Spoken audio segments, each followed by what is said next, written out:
Welcome back to Gamblers Without Borders. Today we're diving into the entertainment on Norwegian Aqua, the first ship in the Prima Plus class. We're talking shows, live music, family activities, the Aqua Coaster, the arcade, and what actually feels different about this ship compared to Prima and Viva. If you're trying to figure out whether Aqua's entertainment is worth it, especially if you're not big show people like us, you're in the right place. Let's get into it. I think that Aqua is the best version of the Prima class. It's the first ship in the Prima Plus class, and the way that it is different is they expanded the width of the ship. So there's more breathing room throughout the ship for all of the different venues.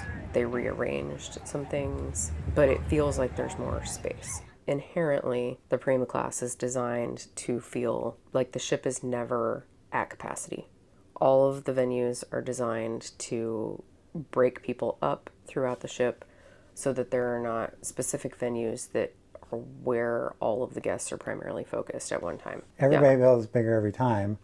Norwegian didn't do that. They didn't with this class. Which is weird, right? The ones that they're releasing after Luna, which is the one that's being built right now, which is the sister to this ship, it'll be identical to this ship, are going to be the biggest ships that Norwegian has ever built. So ultimately they're going to go bigger, but they decided to take a step back with this class. And we're used to small ships because we often travel to destinations that are not as mainstream, at least for cruises. So it feels comfortable to me as kind of, even as a slightly bigger ship, it's still not, it doesn't feel big to me. Interior spaces, they feel smaller just because there's so much outdoor space, like on deck 8. As far as entertainment goes, we are not big show people. I liked it when they had the Broadway shows on the Norwegian ships, which they do not anymore. Aqua does have a Prince show that people really love. Any Norwegian ship that has a Sid Normans also has a Rumors show. I think they moved it fully to theaters versus trying to do it in Sid Normans because Sid Normans whorehouse is kind of a small venue. When Norwegian got rid of a lot of the Broadway style theater shows, they said that they put all this money into them and no one seemed to care. I'd say we were one of the groups who definitely cared because since they've eliminated those, we go to a lot less shows. We saw Six, we saw the Johnny Cash one, what it was called. We saw half dozen over the years. Yeah, Beetlejuice, that was a recent one, that was good. We spend most of our time in the casino in the evenings. A lot of people say that these ships are not built for kids, but I think this one in this class specifically, maybe not Prima and Viva, this one, the pool area is expanded. Their pool is much bigger. There's a lot more space outside with sunbeds. It didn't seem like they were full any of the nice outdoor days that we have had on this ship. It seems like there's always room somewhere. The kids' splash area is a little anticlimactic, but the Aqua Coaster is free. The blue things are what you stand on to weigh and make sure that you're appropriate weight to get in down there, and then little 1, 2, 3, 4 boxes where you can put your shoes, your phone. It dumps you off and it drops you and picks you up. It's so nice you would get off trip. Down there and on down. Because a lot of their slides and stuff don't round trip. Yeah, like the tall ones go from way up high. Yes, so you can watch it. Watch how fast it is.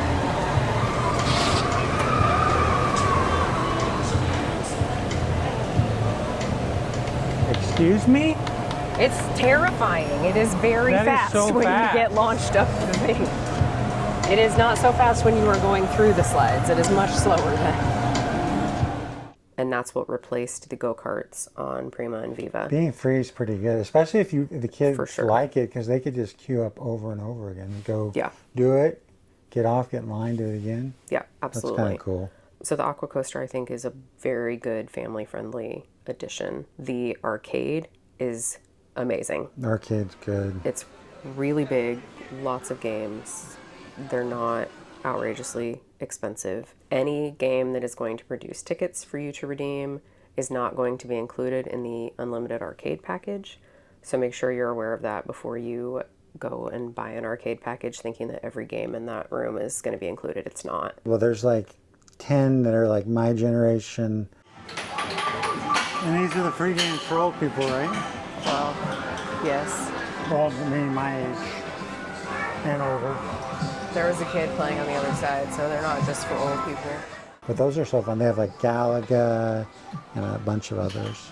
As far as the kids club and the teen club go, we don't have experience with either of those. We did walk by them today. They're very close to elevators, so it's not Yeah. out of the way in that sense. But otherwise, it feels like they're just located in the middle of nowhere. They're not in public areas. They're hidden on decks 14 and 15. 14 is the teen club, 15 is the Splash Academy. So Splash Academy will be for kids 3 to 12. The Entourage is the teen club for 13. They are at least stacked, 17. like they're on top of each other. So literally, If you're on deck 14 or 15 in any of the family cabins, you'll be very close. But they're not open all the time. They're not open when we're in port. They're only going to be open in the evenings on port days after we've gotten back on the ship. So you can't like drop your kid off on a port day and go hang out wherever we are in port. That's not a thing with Norwegian, as it is on some other cruise lines. We sailed in early December, and obviously school would still be in session for most people. Not a ton of kids were observed. I mean, I just don't. There are kids of all ages. It's not like shocking when you see a kid, which sometimes on some of the cruises we do is true, but it wasn't shocking to see them, but it wasn't a ton of kids. No.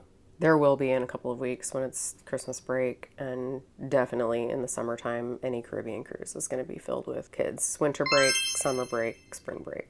That's going to be your prime time for families to be cruising. There's always bands or single individual performers playing in the bars around the ship. As far as other entertainment staff, they do the normal trivia. They do a lot more trivia on this class of ship, I feel like, than they do on some of the smaller ships. There's always something to do. You're not going to get on this ship and not be able to find anything to do if you like to go out and be social and interact with other people. I would say that other types of ships, not this class, we do more of the kind of small entertainment stuff because of the atrium. Like when they have a central atrium that's accessible, if we have nothing else going on, sometimes we'll just post up there and watch a couple like trivia or people behaving weirdly or towel fold. We'll just watch it because it's there. Yeah. On this one, it is smaller and more awkwardly shaped than almost any other. They're like center area. Yeah, the Penrose Bar area and the atrium in the center of the ship for 6, 7, and 8. It's not set up for group activities, but they're still like forcing the square peg into the round hole to make those group activities happen. There's not native seating around, so they bring out folding chairs every time there's a big activity happening.